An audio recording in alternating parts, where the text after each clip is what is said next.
Comment recevoir l'exaucement de sa prière? La prière et la sanctification. Le thème de cet enseignement, c'est comment recevoir l'exaucement de sa prière. La prière et la sanctification. Pour le chrétien, il est indispensable et très bien de prier Dieu avec foi. Mais il est aussi bien heureux de recevoir l'exaucement de ses prières. Les chrétiens se découragent parfois très vite dès qu'ils ne voient pas l'exaucement de leurs prières se manifester. C'est une grosse erreur et un piège de Satan qui est dû au fait qu'ils n'ont pas encore compris ce qui se passe lorsqu'un chrétien prie.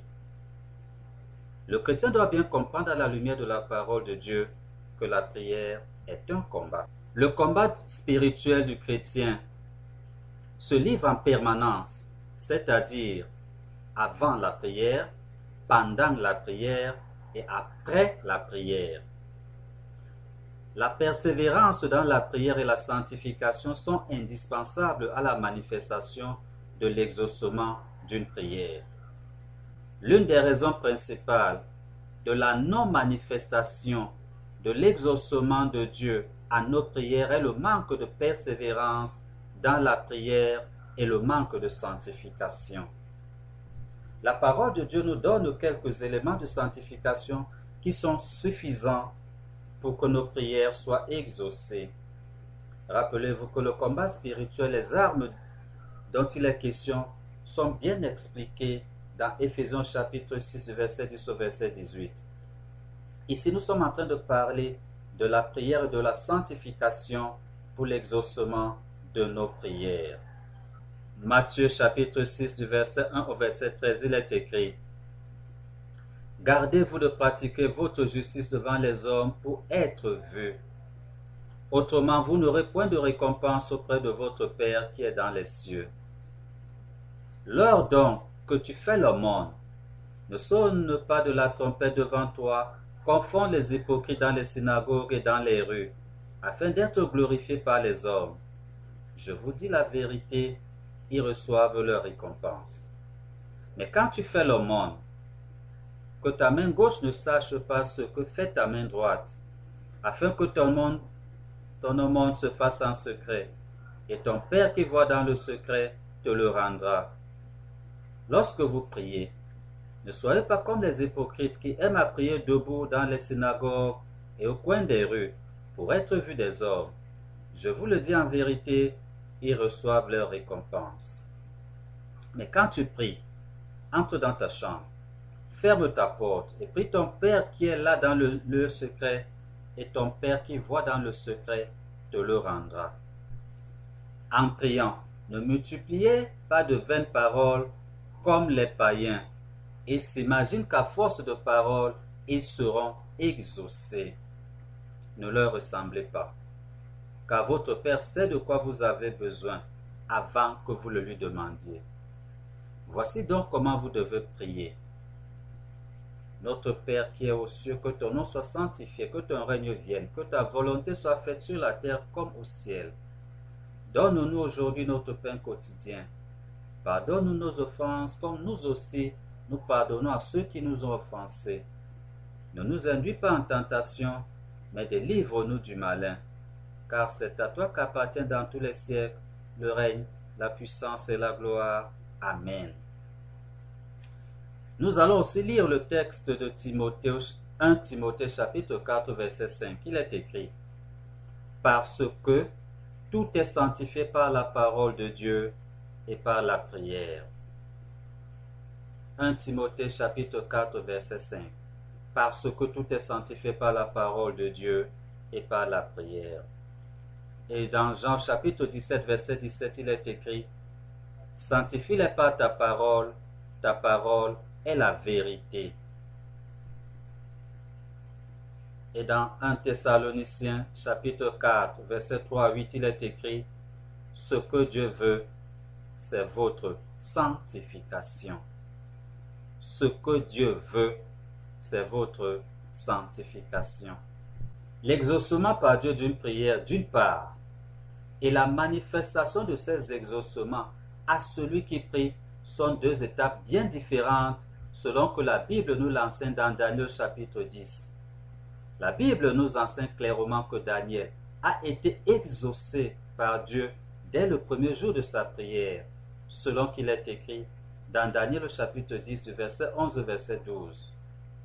Puis il me dit: Daniel, homme bien-aimé, sois attentif aux paroles que je vais te dire, et tiens-toi debout à la place où tu es, car je suis maintenant envoyé vers toi. Lorsqu'il m'eut ainsi parlé, je me tins debout en tremblant. Il me dit: Daniel, ne crains rien, car dès le premier jour où tu as eu à cœur de comprendre et de t'humilier devant ton Dieu, tes paroles ont été entendues, et c'est à cause de tes paroles que je viens. Mais ce récit nous montre aussi dans la suite que malgré le fait que Daniel soit considéré par Dieu comme homme bien-aimé, tel que le montre Daniel au chapitre 10 verset 11, il ne voit pas immédiatement Dieu répondre à sa prière fervente et insistante. Daniel se voit donc obligé de continuer à prier en espérant recevoir une réponse de Dieu. C'est aussi cela la vraie foi, c'est-à-dire faire une confiance absolue dans la miséricorde de Dieu et espérer, même sans preuve d'espérance, avec toute l'assurance que ce qu'il a dit se fait absolument. Toutes les paroles de Dieu, toutes les promesses de Dieu révélées dans la Bible s'accomplissent sans faute pour ceux qui ont la foi en Dieu. La manifestation de la réponse de Dieu peut se faire immédiatement ou prendre un temps plus ou moins long. La chose la plus importante est de vivre par la foi. Et la définition que la Bible donne de la foi est celle-ci dans Hébreux chapitre 11 verset 1. Or la foi est une ferme assurance des choses qu'on espère et une démonstration de celles qu'on ne voit pas. Pour essayer donc d'expliquer maintenant l'action de la foi dans nos vies de chrétiens, voici ce que dit Romains chapitre 4 du verset 18 au verset 21. Parlant d'Abraham. Romains chapitre 4 verset 18 à 21. Espérant contre toute espérance, il crut, en sorte qu'il devint père d'un grand nombre de nations, selon ce qui lui avait été dit: telle sera ta postérité. Et sans faiblir dans la foi, il ne considéra point que son corps était déjà usé, puisqu'il avait près de 100 ans, et que Sarah n'était plus en état d'avoir des enfants. Il ne douta point par incrédulité au sujet de la promesse de Dieu. Mais il fut fortifié par la foi, donnant gloire à Dieu, et ayant une pleine conviction que ce qu'il promet, il peut aussi l'accomplir. Et dans Romains au chapitre 10, du verset 13 au verset 17, il est écrit: Car quiconque invoquera le nom du Seigneur sera sauvé. Comment donc invoqueront-ils celui en qui ils n'ont pas cru? Et comment croiront-ils en celui dont ils n'ont pas entendu parler? Et comment entendront-ils parler s'il n'y a personne qui prêche? Et comment y aurait-il des prédicateurs s'ils ne sont pas envoyés? Selon qu'il est écrit: Qui sont beaux les pieds de ceux qui annoncent la paix, de ceux qui annoncent de bonnes nouvelles. Mais tous n'ont pas obéi à la bonne nouvelle. Aussi Ésaïe dit-il: Seigneur, qui a cru à notre prédication? Ainsi, la foi vient de ce qu'on entend, et ce qu'on entend vient de la parole de Christ.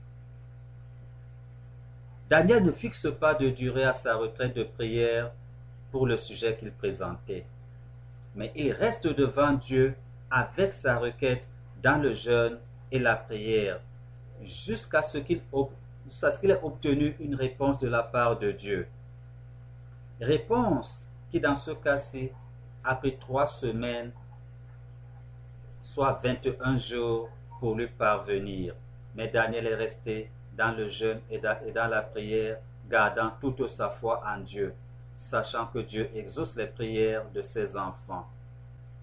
Les chrétiens sont parfois très désorientés, abattus, découragés, fragilisés dans leur foi lorsque leurs prières ne sont pas apparemment exaucées. Tous les chrétiens font régulièrement l'expérience des prières qui ne sont pas exaucées. Le mieux est de dire apparemment exaucées, parce qu'il y a une différence nette entre l'exaucement de Dieu qui dépend uniquement de Dieu, et ça, rien ne peut le perturber, et la manifestation de cet exaucement dans nos vies, qui elle peut être perturbée, retardée temporairement ou même définitivement si nous ne gardons pas la foi, la persévérance dans la prière, vivre selon la parole de Dieu et la sanctification. Lorsque nous vivons ces moments difficiles de piété, nous devons nous rappeler que cela peut arriver et que la solution est de continuer à prier, de continuer à garder la foi, de continuer à nous sanctifier. Dans Matthieu chapitre 6, versets 1 à 13, la Bible nous donne de manière précise certains actes de sanctification qui doivent accompagner notre vie de piété. Ces actes-là, nous devons les faire le plus régulièrement possible parce qu'ils sanctifient d'eux-mêmes quand ils sont faits selon la volonté de Dieu. Les actes de sanctification. Nous savons que la prière sanctifie. Nous savons que la parole de Dieu sanctifie. La lire, la méditer, la mettre en pratique sanctifie.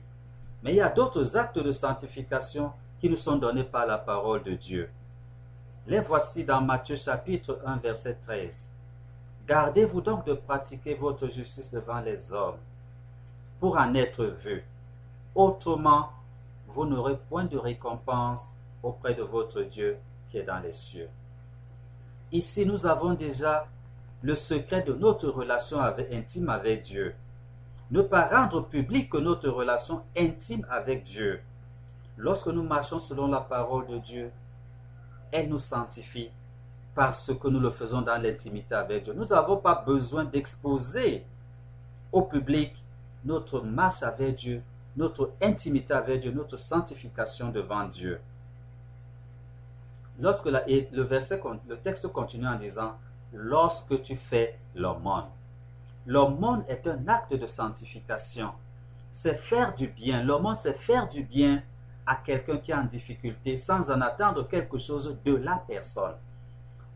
Parfois même pas le merci. Parfois même pas de la reconnaissance. La personne peut même ne pas savoir que c'est nous qui lui avons fait ce bien. Parce que l'aumône se fait d'abord devant Dieu. C'est une compassion, c'est une charité, c'est un amour. C'est une soumission à Dieu que nous faisons à quelqu'un qui est en difficulté. Nous allons vers la personne pour lui apporter une assistance. La personne n'est même pas obligée de savoir que cette assistance vient de nous. Parce qu'il est écrit, ce que vous faites à l'heure de ce tout petit, c'est à moi que tu le fais. L'aumône, il a aussi dit, efface une multitude de péchés. Que les chrétiens ne comprennent donc pas la valeur de l'aumône. C'est déplorable.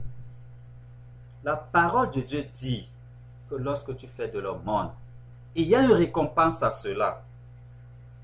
Je vous le dis en vérité, ils reçoivent leur récompense lorsqu'ils font l'aumône. Lorsqu'ils font l'aumône et le font conformément à la parole de Dieu, il est écrit, je vous le dis en vérité, c'est Jésus qui le dit avec un serment, ils reçoivent leur récompense lorsque l'aumône est fait dans le secret des enfants de Dieu. Lorsqu'on ne s'expose pas en faisant l'aumône, c'est là que le chrétien reçoit la récompense. Mais celui qui parade, qui instrumentalise, qui met en public, en théâtre, qui théâtralise son acte d'aumône, ne fait pas d'acte de sanctification et ne recevra pas de récompense. Parce que ce qui est fait publiquement, pour que les gens voient et que les gens apprécient, a déjà reçu sa récompense parce que les hommes ont agi comme ça. Mais quand tu fais l'aumône, que ta main gauche ne sache pas ce que fait ta main droite, afin que ton aumône se fasse en secret, et ton Père qui voit dans le secret te le rendra. Lorsque tu jeûnes, le jeûne est un acte de sanctification en lui-même lorsqu'il est fait en secret. Il n'est pas question pour Jésus que les chrétiens exposent leur piété au public pour que les gens apprécient cette piété. Jésus veut que le chrétien ait une intimité avec Dieu. Lorsque tu jeûnes, les autres ne doivent même pas savoir. Ce n'est pas nécessaire d'exposer à tout le monde qu'on jeûne. Le jeûne doit être fait en secret. Et c'est en ce moment-là que le jeûne est sanctification. Tous les actes de sanctification sont agréables à Dieu. Et à ces actes-là sont attachés une récompense. Jésus dit, lorsque tu jeûnes. Lorsque tu jeûnes, donc, fais-le en secret devant Dieu. Que tu jeûnes pour toi-même ou pour quelque motif que ce soit, le jeûne est obligatoire. Un chrétien ne doit pas rester sans jeûner. Même si le chrétien ne fait pas de jeûne permanent, qu'il ait au moins une journée de jeûne et de prière par semaine. Ça ne veut pas dire que parce qu'on a une journée de jeûne et de prière, on ne fera pas autre chose. Non, on jeûnera et on priera au milieu de nos activités quotidiennes. Cela veut dire que cette journée de jeûne que le chrétien prend, ça ne veut pas dire qu'il arrêtera de tout faire pour rien que jeûner et prier. Ce n'est pas ce que je dis. Mais je dis qu'au milieu de ses activités quotidiennes, il sera en train de jeûner. Et dans toute activité, il glorifiera le nom du Seigneur. Il cherchera le Seigneur en permanence plus que les autres jours. Il cherchera à plaire à Dieu plus que les autres jours. Et pendant ce temps, il sera en train de jeûner. Un autre passage va dire, l'aumône efface une multitude de péchés. Les actes de sanctification sont des actes qui nous rapprochent de Dieu, qui effacent les péchés, que nous le voulions ou pas, lorsqu'ils sont faits en secret, conformément à la volonté de Dieu. Lorsque notre cœur, c'est lui qui parle. Quand on jeûne, on se sanctifie. Le Seigneur efface nos péchés. Et nous sommes donc mieux disposés à recevoir les récompenses, les bénédictions de Dieu. Nous sommes mieux disposés à être débloqués par Dieu lui-même. Nous sommes mieux disposés à vivre de la vie que Dieu nous a donnée lorsque nous jeûnons, lorsque nous faisons l'aumône. Et il parle du jeûne, il parle de l'aumône, il parle de la prière. Mais à toutes ces choses, il y attache le secret, l'intimité avec Dieu. Nous n'avons pas montré aux autres que nous prions. Autrement, les autres vont dire, oh, mais c'est quelqu'un qui prie beaucoup. Dès qu'ils commencent à le dire, de par ton propre fait, parce que tu as exposé pour qu'ils apprécient ta piété, tu n'as plus de récompense et tes prières ne valent plus la peine. Lorsque tu fais l'aumône, fais ton aumône. Mais ne le mets pas en théâtre pour que les gens en parlent que oh, tel a fait ceci, tel a fait cela. Ce n'est pas ça, de ça qu'il s'agit pour Jésus. Fais l'aumône tel que ton cœur t'a poussé à le faire. Jeûne tel que ton cœur t'a poussé à jeûner. Mais ne te mets pas en spectacle pour que tout le monde sache que tu jeûnes aujourd'hui ou que tu jeûnes depuis tel nombre de jours. Il faut tout faire en secret. Et alors, nous sommes sanctifiés. Le jeûne sanctifie. L'aumône sanctifie. La prière sanctifie. Et il est comme il est écrit, ce que Dieu veut, c'est votre sanctification. Alors pour que Dieu agisse en plénitude en nous, pour que nous vivions de la vie des enfants de Dieu, pour que nous vivions de toutes les grâces, de toutes les bénédictions de Dieu, lorsque nous nous sanctifions, nous avons accès à cela parce que Dieu l'a dit. Cet enseignement biblique a été dispensé par Lolo Jacques. Retrouve nos publications et leur version texte sur notre site internet www.foietverité.org. Abonne-toi pour recevoir nos publications dès leur sortie.